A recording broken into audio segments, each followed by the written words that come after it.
በስመ አብ ወወልድ ወመንፈስ ቅዱስ አሐዱ አምላክ አሜን። ስንክሳር ዘወርሃ ሚያዝያ ዕለት 2 ሚያዝያ። በዛ ዕለት እዚያ ቅዱስ ስምዖን ናይ ሃገረ ሃሊባ አቦ አይረፈ። እግዚአብሔር ብጸሎቱ ይምሐረና ንዘላለም ዓለም አሜን። ሰላም ለስምዖን ጸወነ ሰብአ ወሕዝባ ለብሔረ ሃሊባ ረድኤተ ዝንቱ ጻድቅ በሰዓተ ምንዳቤ ወአጸባ ትትከደን ነፍስየ አመደዊ ዕርቃን ረከባ ከመላሂ ለብርሃን ጽዱል ለገጹ ገልበባ። ሰላም ንስምዖን መጸጊዕ ኩሎም ሕዝባ ንሃገር ሃሊባ ረድኤት ጻድቅ ኣብ ሰዓት ዘሸግር ዓጸባ ነፍሰይ ትከደን ሕማም ዕርቃን ብዝረኸባ ጩራ ብርሃን ድሙቕ ንገጹ ከም ዘጎንበባ። በዛ ዕለት እዚያ እቲ ገጹ ገጽ ከልቢ ዝምሰል ክርስቶፎሮስ ሰማዕትነት ተቐበለ። እዚ ቅዱስ እዚ ካብ ሃገር በላዕቲ ሰብን ኣኽላባትን እዩ። ኣቦ ቢድ ቅዱስ ማትያስ ሐዋርያት ዝኣመነ እዩ። ኣብ ኲናት ተማረኸ። ምስ ማረኽዎ እቲ ቋንቋኦም ኣይፈልጦን ነበረ። ናብ እግዚኣብሔር ለመነ። ምስጋና ንዑ ይኹን። ምስ ለመነ ከዓ ኣፉ ተኸፍቶ እሞ ብቋንቋ ናይቶም ዝማረኽዎ ተዛረበ። ነቶም ንክርስቲያን ዘሸግሮም ዝነበሩ ገሰጾም። ናብቲ ከተማ ገዛኢ ከዓ ዓብዪ መቕጻዕቲ ቀጽዖ ሳቐዮ። እዚ ቅዱስ ከዓ ናይ ጐይታና ኢየሱስ ክርስቶስ ትእዛዝ እንተ ዘይኮይኑ ክትዕግሱኒ ሰቕ ክተብሉኒ ንሓይለይ ክትሕዝዎ ኣይትኽእሉን ኢኹም። ንስኻን ሰራዊትካን ካባይ ክድሕኑ ኣይምኽኣልኩም እምበሎ። እቲ ገዛኢ ብዛዕባኡ ናብ ንጉስ ለኣኸ። ብዛዕባ ዝኾነ ኩሉ ከዓ ነገሮ። ንጉስ ከዓ ንዕኡ ናብኡ ንኽልከሉ 200 ወታደራት ለኣኸ። ንሱ ከዓ እቲ ቅዱስ ብዘይገለ ጸገም ብፍቓድ ምስኦም ከደ። ክኸዱ ከለዉ ኣብ ኢዱ በትሪ ነበረቶ። ጸለየ እሞ እታ በትሪ ከዓ ሽዑ ጠጢዓ ጨብጪባ ቆጽላ ኣውፅአት ዓንበበት። ዝብላዕ እንጌራ ምሳኑ ናብ እግዚኣብሔር ለመነ። ኣብኣቶም ከዓ ብዙሕ እንጌራ ተረኽበ። በዚ ከዓ ኣጸቢቖም ተደነቑ። ብጎይታና ኢየሱስ ክርስቶስ ከዓ ኣመኑ። ምስጋና ንዑ ይኹን። ካብ ሃገር አንጾኪያ በጽሑ። ቢድ ኣባ ጳውሎስ ናይ አንጾኪያ ሊቀ ጳጳስ ከዓ ጥምቀተ ክርስትና ተጠምቁ። ኣብ ንጉስ ምስ በጽሑ ከዓ ንጉስ ዴኬዎስ ከፍርሆ እሞ ሓሳባቱ ከለውጦ ደለየ።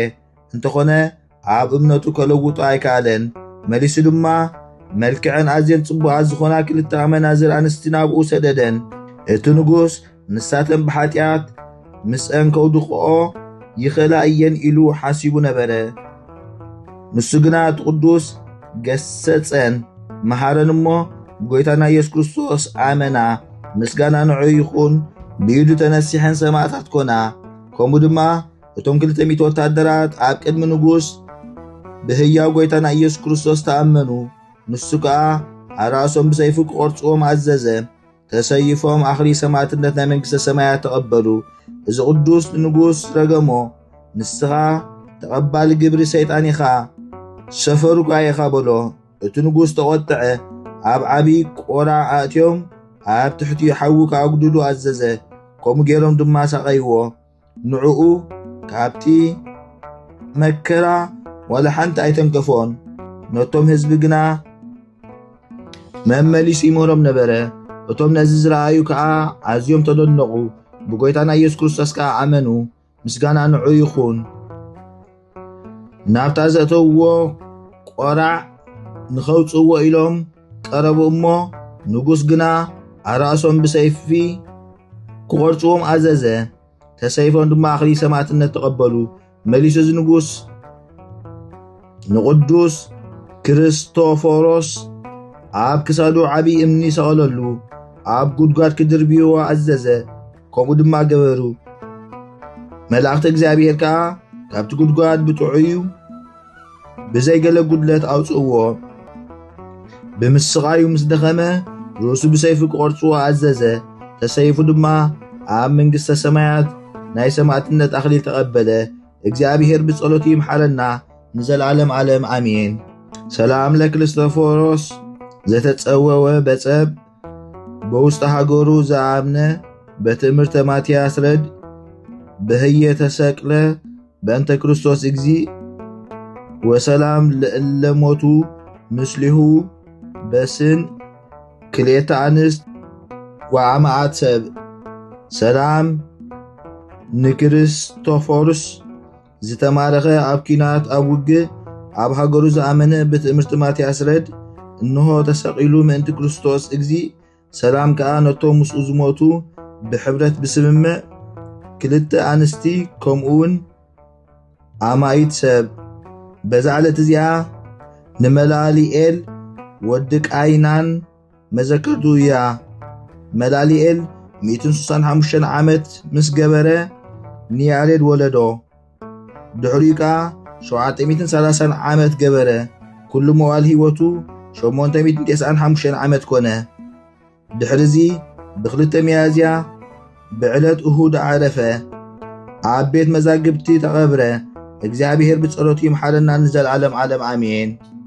ዘቕረብክዎ ማህሌት ኣዘኻኺራ ኢላፍ ካብቶም ኣዘውቲሮም ዘገልግሉኻ ኩሉ ግዜ ብዘይ ምዕራፍ እንዳኸንብብ ተቐበል ናይ ድኽነተይ መጽሓፍ ዝገበርካ ጎይታ ናይታ መበለት መባእ ውኩፍ ካብ ዘእተውዎ ሃብታማት ናይ ሃብቶም ተረፍ ቅዱሳን ነቢያት ሐዋርያት ሰባኽያን ሰማዕታት ምስ ጻድቃን ደናግል ከዓ መነኮሳት ሄራን ባርኾት ባርኹ ማሕበር ዘቅድስት ቤተ ክርስቲያን ካብ ዝዓበየ ሽማግለ ክሳብ ዝነኣሰ ህፃን ንዝጸሓፎ ብመጽሓፍ ንዘጸሓፎም ብምድራስ ንዘንበቦ ንዝተርጎሙ ብልሳን ሐዲስ ንቃሉን ሰምዐ ብእዝኒ መንፈስ በጸሎታ ዲ ማርያም ዓራቂት ካብ ኩሉ ምባስ ኣሕቢሩ ይምሓረና ኢየሱስ ክርስቶስ። ሰላም ንዓኹም ጻድቃን ምስ ሰማይት ዘዕረፍኩም በዝሎም ዕለት ንዓለም ዘሰነፍኩም ይኹም ንስኻትኩም ብኩሉ ትዕግስት ኣብ ቅድሚ ፈጣሪ ለምኑ ብኩሉ ሰዓት ብዘይካ ንስሓ ንዓና ከይወስደና ሞት። ሰላም ንዓኹም ናይ ዝዓለት እዚኣ ጻድቃን ኩልኹም ሰውትን ኣንስትን በባስማትኩም ቅዱሳን ሰማይን ምድርን ማሕበር ስላሴ ንስኹም ምእንቲ ማርያም ኣድዩ ዘኩርና ጸሎትኩም ንኽትሕሉና ተማሕጪና ኣለና ብናይ ክርስቶስ ደም